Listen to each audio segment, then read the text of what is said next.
behavior is so appalling, it's hard to fathom that it's out there everywhere.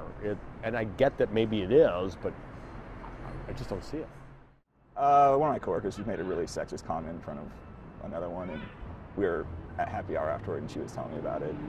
Like, it didn't really register with me when I heard it, but when she brought it up, it was like, you're right, like, that was really bad. Did you say anything?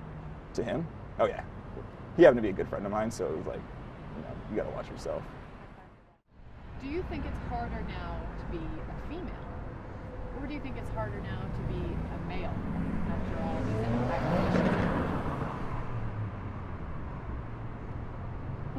interactions? Honestly, I feel like it's really hard to be a male if you're, a male who's been sexually assaulted, because that's never spoken about. And if you talk about it, it's usually you're considered weak. And we just don't care about men in our society as much as we should.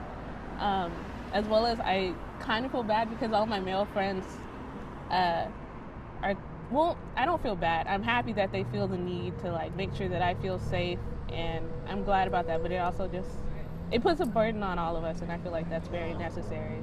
It's something that we all have to carry. But whether it's harder, I think it might be just for women, just because we're usually the ones who have to go through the majority of the pain for it. Yeah, I feel like men have like I don't know how to explain it. I just feel now there's this sense of like, for as women, like, do I trust this man anymore? And I feel like men get the brunt of it now because it's not like you can't be trusted. It's just harder to establish some type of relationship without there being an idea of that there may be like an ulterior motive, or is it genuine? And I don't know who gets it harder, but I feel like that might be a hardship for men. It's nice to kind of see it come to the forefront, and see people actually take action, for sure. I mean, what do you think?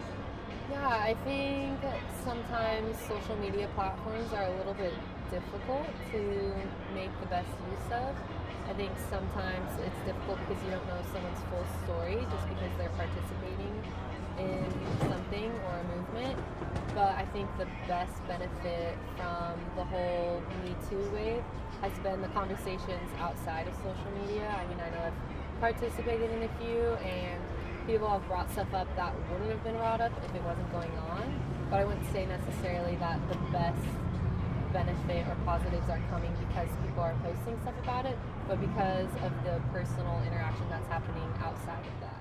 I'm not tired of it. I mean, it needs to come out. Like, honestly, it's things that have been hidden for I don't even know how many years, like decades at least, and so it's finally coming to the forefront. And I think the good thing is that it's kind of a snowball effect where people or women mostly, are not afraid to come out anymore.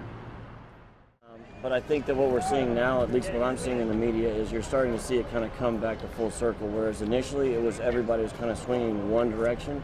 And now I'm glad to see that we're actually kind of balancing out somewhere in the middle, because at one point in time it was just one side of the story being told, and we all know that there's generally two sides. And so we're finishing somewhere in the middle. So I think the continued discussion is actually where we're getting our most productivity. Yeah, what's the next step? I feel like not victim shaming. I think being able to share your story and to feel protected and to feel like you have a safe space to talk about it, because it's such a real thing and we like to sweep that under the rug a lot. But I think we need to be open about it and be honest and say, this is our society, this is what we need to deal with and fix. I think first things first, I think I always try and raise them with the idea of, is it kind, is it true, and is it necessary? Those are three things that we try and raise our kids with, just in general.